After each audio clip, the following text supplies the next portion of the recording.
علی بھی اگلا سوال ہے، ہمارے اہل سنت کے ہاں جمعہ کے خطبہ میں خلفائے راشدین کے نام لیے جاتے ہیں، کیا یہ صحیح حدیث سے ثابت ہے؟ پلیز یہ بھی بتا دیں کہ ہمارے نبی صلی اللہ علیہ وسلم کے جمعہ کا خطبہ کیا ہوتا تھا اور اس میں کیا پڑھا جاتا تھا؟ دیکھیں جی، یہ جو جمعے کا خطبے میں خلفائے راشدین رضی اللہ عنہم اجمعین وعلیہم السلام اجمعین کے نام لینا یہ جائز ہے، لیکن نبی علیہ السلام تو ظاہر نہیں لیتے تھے، یہ بعد میں اجتہاداً یعنی وہ احادیث ایڈ کی گئی ہیں، علیکم بسنتی وسنت الخلفاء الراشدین المہدیین، ابو داؤد ترمذی ابن ماجہ میں حدیث ہے، تم میرے بعد بہت اختلاف دیکھو گے، دین میں نئی نئی بدعتوں سے بچنا، میری اور میرے خلفاء راشدین کی سنت کو لازم پکڑ لینا۔ لیکن ظاہر ہے کہ یہ پھر اہل سنت کو پھکی تو ملتی ہے نا، جب وہ یہ شیعہ سے کہتے ہیں علی ولی اللہ کہاں سے لگا لیا تم نے کلمے میں، تو وہ کہتے ہیں نہیں جی کلمہ تو لا الہ الا اللہ محمد رسول اللہ، یہ علی ولی اللہ تو ہماری نشانی ہے، ہم نے ایک سلوگن کے طور پہ اڈاپٹ کیا ہے۔ تو پھر وہ کہتے ہیں اچھا ہم نے یہ سلوگن کے طور پہ اڈاپٹ کیا تو تم نے بھی تو زان کے ساتھ درود اڈاپٹ کیا ہوا ہے، اور جمعے کے خطبے میں خلفائے راشدین کے نام لیتے ہو، یہ کہاں سے ثابت ہے؟ تو آپ کہتے ہیں یہ ہمارا نعرہ ہے۔ اب یہ نعرہ تحقیق حق چار یار یا خلافت راشدہ حق چار یار، یہ کوئی صحابہ نے تو نہیں نعرہ لگایا، ٹھیک ہے نا، یہ اجتہاد نہیں ہے نا۔ تو سر جب دوسرے بھی کوئی اجتہاد کر رہے ہیں اور آپ بھی اجتہاد کر رہے ہیں تو لک وشکار ہی ہے، یعنی کمر درمیان میں رہے گی، ٹانگیں ادھر کر لیں اور سارے اس طرف کر لیں، یا سر اس طرف کر لیں، ٹانگیں اس طرف کر لیں، کمر درمیان میں رہے گی، دونوں طرف یہ چیزیں ٹالریٹ کریں ایک دوسرے کو۔ کلمہ شیعہ کے ہاں بھی وہی ہے جو ہمارے ہاں پایا جاتا ہے، باقی یہ جو چیزیں ایڈ کی ہوئی ہیں سلوگن کے طور کے اوپر، ہم ان کے اوپر بدعت کا فتویٰ نہیں لگاتے، لیکن ہم تو ان چیزوں کو اوائڈ کرتے ہیں۔ نبی علیہ السلام کا اپنا خطبہ صحیح مسلم کے اندر موجود ہے، جابر بن عبداللہ کہتے ہیں، اور یہ حدیث امام باقر علیہ السلام نے روایت کی ہے جابر بن عبداللہ سے، اور امام باقر سے بیان کی ہے امام جعفر صادق نے، 2005 نمبر ہے صحیح مسلم میں، کہ نبی علیہ السلام جب بھی خطبے کے لیے کھڑے ہوتے تو آپ صلی اللہ علیہ وآلہ وسلم فرماتے کہ میں اور قیامت اس طرح ساتھ بھیجے گئے جیسے یہ دو انگلیاں، درمیان والی اور شہادت کی انگلی جوڑ کے، کیونکہ آپ علیہ السلام کے بعد تو اب صرف قیامت ہی آنی ہے۔ پھر آپ علیہ السلام یہ بھی پڑھتے اما بعد فإن خیر الحدیث کتاب اللہ، آگاہ ہو جاؤ اس کے بعد کہ سب سے بہترین کلام اللہ کی کتاب ہے، وخیر الہدی ہدی محمد صلی اللہ علیہ وآلہ وسلم، اور ہدایت یافتہ راستہ محمد صلی اللہ علیہ وآلہ وسلم کا ہے، وشر الامور محدثاتها، اور بدترین کام وہ ہیں جو دین میں نئے داخل کیے جائیں، وکل محدثۃ بدعہ وکل بدعۃ ضلالہ وکل ضلالۃ فی النار۔ سورۃ النساء میں پوری ڈیٹیل ہے کہ تمام بدعتیں گمراہیاں ہیں، گمراہیاں تمام کی تمام دوزخ میں لے جانے والی ہیں۔ اور اس کے علاوہ بھی صحیح مسلم میں ہے نا، وہ نحمدہ ونستعینہ ونستغفرہ، ان الحمد للہ نحمده ونستعینه ونستغفره ونعوذ باللہ من شرور انفسنا ومن سیئات اعمالنا من يهده الله فلا مضل له ومن يضلل فلا هادي له واشهد ان لا اله الا الله وحده لا شريك له واشهد ان محمدا عبده ورسوله۔ بلکہ صحیح مسلم میں حدیث ہے جس خطبے میں شہادت نہ پڑھی جائے وہ ناقص ہے، شہادت یہ والی، اشهد ان لا اله الا الله وحده لا شريك له واشهد ان محمدا عبده ورسوله۔ تو اس کے علاوہ آپ صلی اللہ علیہ وآلہ وسلم سورہ نساء کی پہلی آیت تلاوت کیا کرتے تھے، یا ایھا الناس اتقوا ربکم الذی خلقکم من نفس واحدہ۔ اس کے علاوہ اور آیات بھی آتی ہیں، سورۃ الاحزاب کی آیات بھی آتی ہیں، ترمذی میں وہ روایت کمزور ہے لیکن مسلم شریف میں ایک ہے سورۃ الحشر کی آیات بھی آپ کچھ تلاوت کیا کرتے تھے کہ اے ایمان والو اللہ کا تقوی اختیار کرو اور ہر جان دیکھے کہ اس نے مستقبل کے لیے قیامت کے دن کے لیے کیا بھیجا آگے، یہ والی آیت تلاوت کرتے تھے۔ اور سر اس سے بڑھ کر نبی علیہ السلام کی تقریر کیا ہوتی تھی وہ زیادہ امپورٹنٹ ہے، وہ صحیح مسلم میں موجود ہے کہ نبی علیہ السلام جمعے کے 2 خطبے ہوتے تھے اور دونوں کے درمیان تھوڑی دیر بیٹھتے تھے اور دونوں خطبے کھڑے ہو کے دیتے تھے، اور اس میں لوگوں کو واعظ و نصیحت کرتے تھے اور قرآن سناتے تھے سر۔ اور مسلم شریف میں حدیث ہے کہ نبی علیہ السلام کے ہر جمعے کے خطبے میں سورہ قاف ہوتی تھی، سورت نمبر 50، سورۃ الکہف ہے نا، 15ویں سے شروع ہو کے 16ویں میں، یہ 26ویں پارے میں چھوٹی سی سورہ قاف جس میں میرا مسئلہ نمبر 59 ہے، منکرین خدا کو دلائل کے ذریعے دعوت۔ تو وہ سورت آپ صلی اللہ علیہ وآلہ وسلم، اور یہ یقین کریں بڑی پرفیکٹ ہے فکر آخرت کے اعتبار سے، وہ سورت آپ پڑھتے تھے۔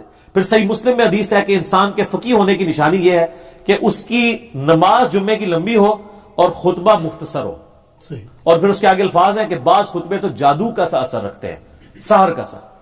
یہاں کیا ہوتا ہے الٹ، نماز چھوٹی، صرف اہل حدیث ہیں جو صحیح نماز پڑھ رہے ہوتے ہیں، باقی تو مغرور لا رہے ہوتے ہیں، وہ چھوٹی کیوں پڑھاتے ہیں، تقریر اتنی لمبی کر چکے ہوتے ہیں کہ انہوں ڈر لگے ہوتا ہے کہ یار جلدی فارغ کریے۔ سر 1:30 بجے جمعے کا ٹائم ہے تو 1:30 بجے مولوی جو ہے نا وہ تھوڑا سا گرم ہونا شروع ہوتا ہے، اور جا کے 1:50 کے اوپر جا کے جماعت کھڑی کرتا ہے, تو جماعت میں اس کو پھر ٹینشن پڑی ہوتی ہے, میں پہلے ہی 20 منٹ لیٹ ہوں, نماز کا رگڑا نکال دیتا ہے وہ. حالانکہ میں نے تقریباً 1.5 سال ایک بریلویوں کی مسجد میں جمعہ پڑھایا اس زمانے میں, 2000 کے اندر بات ہے, 2000 سے لے کے 2001 تک. میری یعنی نماز جمعے کا ٹائم 1:30 بجے تھا, میں 1:20 کے اوپر تقریر ختم کر دیتا تھا سنتوں کے وقفے کے لیے نا. اور جب تقریر ختم کرتا تھا تو اس کے بعد ظاہر ہے وہ حنفی طریقے سے اس وقت پڑھتے تھے نا, سنتوں کے وقفے بعد 1:25 پہ عربی خطبہ شروع کیا, اور بعض اوقات 1 منٹ انتظار کرنا پڑتا تھا کہ وہ پوری 1:30 ہو تو جماعت کھڑی کرے. 31 32 والی کہانی ختم نہ, وہ کہانی ختم. ٹھیک ہو گیا. کہ سر آج ایک کلپ آ رہا ہے مارکیٹ, وہ فرحان بھائی نے تیار کر لیا, وہ انشاءاللہ تعالی انقریب لانچ ہونے والا ہے. وہ نا ہی نا ہے, اور اسے نا 2 آ رہی ہے نا. وہ کلپ ہے نا مفتی صاحب, نا مفتی صاحب ہے, انہوں نے تعریف کی حدیث کی, اور ظاہر ہے ان کا بھی قصور نہیں, ان کے بزرگوں نے تعریف کی ہے, تو ہم نے اس کی تھوڑی سی انجینئرنگ کر دی ہے. تو وہ کلپ ہے نا والا. تو سب نا اس ٹائم بھی انتظار کرتے تھے پورے 1:30 ہو جماعت کھڑی. اچھا 2 یا 3 جمعے ہی گزرے تھے سر, لوگ جو ہے نا ایک بڑے مسجد میں آ جاتے تھے. تقریر خیر اس ٹائم بھی میری اسپیکنگ پاور تو تھی, کہانیاں بھی بڑے اچھے طریقے سے کرا لیتا تھا. اچھا اون بھی کرا لینا, لیکن اون کرا کے پھر انجینئرنگ کرنا, اردو صرف کہانیاں ہی ہونی ہے سر. حالانکہ انجینئرنگ میں نے کی ہوئی تھی اس وقت بھی. ٹھیک ہے. تو یہ مطلب انسان کو اس معاملے میں احتیاط کرنی چاہیے. یعنی علماء جو ہے وہ خام خواہ گھسیٹتے رہتے ہیں, تو قرآن پڑھ کے سنائے, ایک طرف سے قرآن شروع کرے. ان لوگوں نے تو 12 تقریریں کتاب مارکیٹ سے خریدی ہوئی ہے, ہر 12 جمعے کے بعد وہ ریپیٹ ہو جاتی ہے. ٹھیک ہے. اس کی بجائے کیا کریں, قرآن ترجمے والا لے لیں اپنے فرقے کا. بریلوی ہیں تو احمد بریلوی صاحب کا لے لیں, دیوبندی ہیں تو اشرف تھانوی صاحب کا لے لیں, اہل حدیث ہیں جونا گڑھی صاحب کا لے لیں, اہل تشیع ہے تو سید فرمان علی شاہ صاحب کا لے لیں. سر 2-3 صفحے ہی پڑھ کے بتا دینا قرآن کے, تو ان کو وہ بیچارے پریشان ہوئے ہوتے ہیں, بیچارے نئے خطیب نا جی, وہ پھر جمعہ آ گیا ان کے لیے تقریر کریے. کوئی لوگ بھی سن کے آپ کوئی نواں موضوع کرنا ہے, آپ تو لوگ ایجوکیٹ ہو چکے ہیں اور یوٹیوب کی وجہ سے, اور لوگوں کو یہ شعر بھی پتا ہے کہ نام ہے بابی, نام ہے بابی, میں ہوں مسلم علمی کتابی. کئی لوگ تو اب کہتے ہیں سر جمعہ پڑھنے کا مزہ ہی نہیں آتا, ہر چیز ہی کہانی لگتی ہے. وہ ہے ہی, وہ پہلے بھی کہانی سی, لیکن چونکہ تمہیں پتہ نہیں سی کہ کہانی ہے. ٹھیک ہے. تو وہ بڑی مشکل سے لوگ سنتے ہیں. تو اب طریقہ یہ کہ سر آپ کہانی کے بجائے ان کو کہ سر قرآن ترجمے سے شروع کر لیں. یار قرآن پاک اتنی موٹی کتاب ہے کہ یہ ان کو کئی سال چاہیے ختم کرنے کے لیے. آلموسٹ جو عام یہ نارمل قرآن ہے, آپ یہ دیکھیں, یہ آلموسٹ 600 صفحوں کا ہے. تو اگر یہ ہر جمعے کے خطبے میں صرف 2 صفحے بھی پڑھیں, ٹھیک ہے, تو سال میں کتنے جمعے آئیں گے, 52. تو تب بھی 1/3 قرآن بھی نہیں ختم ہوگا. ٹھیک ہے. کتنا ہوگا, 100. 6 سال بعد سر خطبہ ریپیٹ ہوئے گا. دیکھ لو, کیونکہ 1 سال میں 100 صفحے پورے ہوئے, تو 6 سال کے اندر 600 صفحے پورے ہوں گے. جی. اور اگر اس کو صحیح طریقے سے بیان کیا جائے تو ایک صفحہ بھی نہیں سر مکمل ہوتا. آپ دیکھتے ہیں ہماری تفسیر ایک آیت کے اوپر میں نے بعض کا 6 گھنٹے کے لیکچرز ہیں. تو قرآن کو, اور نبی علیہ السلام کا خطبہ جمعہ قرآن تھا, اور وہاں یہ ایڈوانٹیج تھا کہ بیان کرنے والا بھی عربی تھا, سننے والے بھی عربی تھے, نہ ترجمے کی ضرورت تھی, نہ تفسیر اس طرح کرنے کی, ڈائریکٹ بات کی دل کے اوپر اتر گئی. اب ہمیں ذرا ترجمہ بھی کر کے بیان کرنا پڑتا ہے. تو نبی علیہ السلام کے جمعے کا خطبہ تذکیر ہوتی تھی, نصیحت, اور نصیحت کس کے ذریعے, قرآن کے ذریعے. اور مزے کی بات بتاؤں, جو سورہ قاف ہے نا, صحیح مسلم میں اوپر تلے 4 حدیثیں ہیں, وہ صحابیہ کہتی ہیں کہ نبی علیہ السلام چونکہ ہر جمعے میں پڑھتے تھے, مجھے زبانی یاد ہوگی سن سن کے سورہ قاف. اور سورہ قاف کی ہی آخری آیت ہے, فذکر بالقرآن من یخاف وعید. اے نبی قرآن کے ذریعے نصیحت کیا کریں ان لوگوں کو جو اللہ کی دھمکی سے ڈرتے ہیں. تو نبی علیہ السلام پھر وہ نصیحت اسی صورت سے ہی کر دیتے تھے. فذکر بالقرآن من یخاف وعید, قرآن کے ذریعے, قرآن سے ہی نصیحت کرنی ہے, قرآن سے ہی آپ نے تذکیر کرنی ہے. لیکن یہ قرآن کیسے پیش کریں, قرآن تو آپ کو پتہ پڑھنے سے بندہ گمراہ ہو جاتا ہے نا. گورے ہدایت پا جاتے ہیں, تے کالے جڑے نے گمراہ ہو جاتے ہیں. ٹھیک ہے نا. وہ ان لوگوں کے چونکہ اپنے عقائد قرآن کے خلاف تھے, اس لیے انہوں نے یہ ڈنڈورا پیٹا. تو نصیحت بھی قرآن سے. اور وہ بخاری مسلم کی جو حدیث میں نے بیان کی تھی انڈے کے حلال ہونے کے اوپر, اس میں بھی الفاظ پتہ کیا ہے, سب سے پہلے جو آتا ہے اس کو اونٹ کی قربانی کا ثواب، اس کے بعد والے کو گائے کا، اس کے بعد والے کو بھیڑ کا، اس کے بعد والے کو مرغی کا، اس کے بعد والے کو انڈے کا، اس کے بعد آگے الفاظ ہیں پھر فرشتے جو ہے رجسٹر بند کر دیتے ہیں. وَيَسْتَمِعُونَ الذِّكْرَ، اور پھر وہ کان لگا کے تذکیر جو نصیحت کر رہا ہوتا ہے نا وائز، وہ سننا شروع کر دیتے ہیں. فرشتے بھی تقریریں سنتے ہیں. ویسے تو تھوڑیاں گاڑیاں سن کے تو فرشتے بھی ہنستے اڑے رہے، بندے ہنس رہے ہیں. یار یقین کریں مجھے تو فرشتوں کے اوپر آ رہا ہے.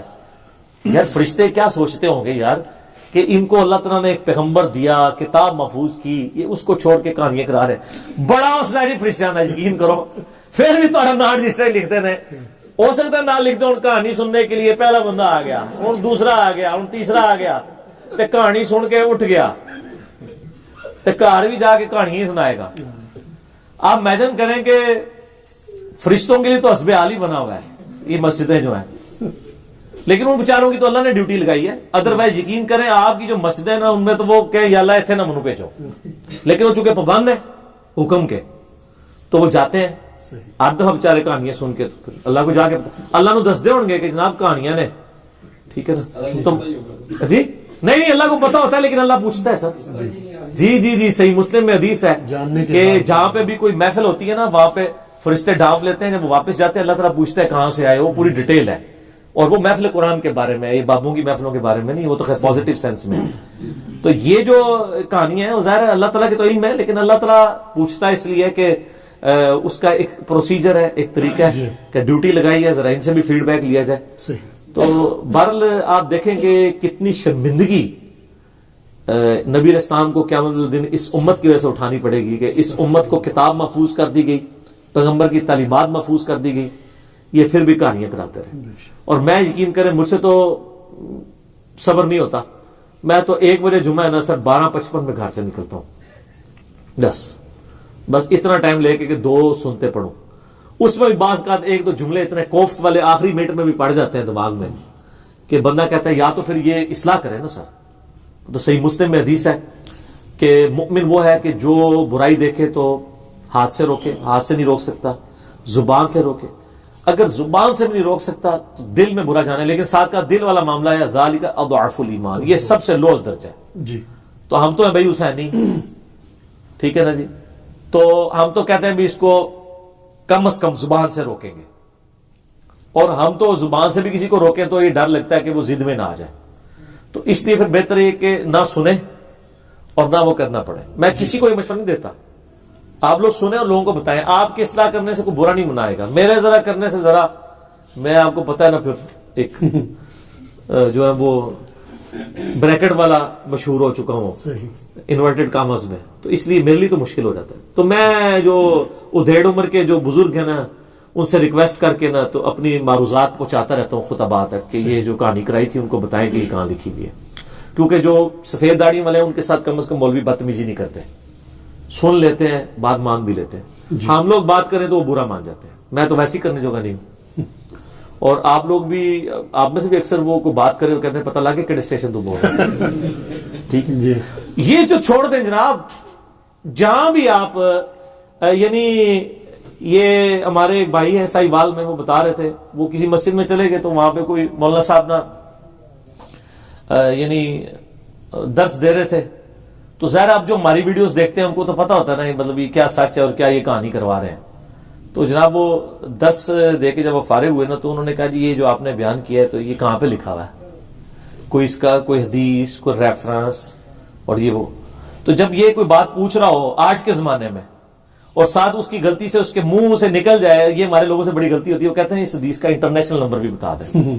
بس یہ بولنے کی دیر ہے اور اگر مجھے پتا لگ گیا تو کہڑے اسٹیشن تو بول رہے ہیں، تو انجینئر نو سننا ہے، جس مرضی اسٹیشن سے کوئی بول رہا ہے. جی ہم تو آپ سے اللہ نبی کی بات پوچھ رہے ہیں نا. مجھے کوئی شخص آ کے کہتا ہے جی سورہ البقرہ کی آیت نمبر 279 میں لکھا ہوا ہے کہ جو ہے وہ سود کھانے والا اللہ اور اس کے رسول سے جنگ کرتا ہے، تو میں اس سے اس کی ڈگری مانگوں گا؟ میں قرآن کھول کے پڑھوں گا، صحیح، تو ریفرنس کو فالو کروں گا. صحیح بخاری میں حدیث ہے بلغوا عنی ولو آیہ، پہنچا دو میری طرف سے خواہ تمہیں ایک آیت ہی کیوں نہ. تو پہنچانا یہ ضروری ہے، تو پہنچائیں. جزاک اللہ.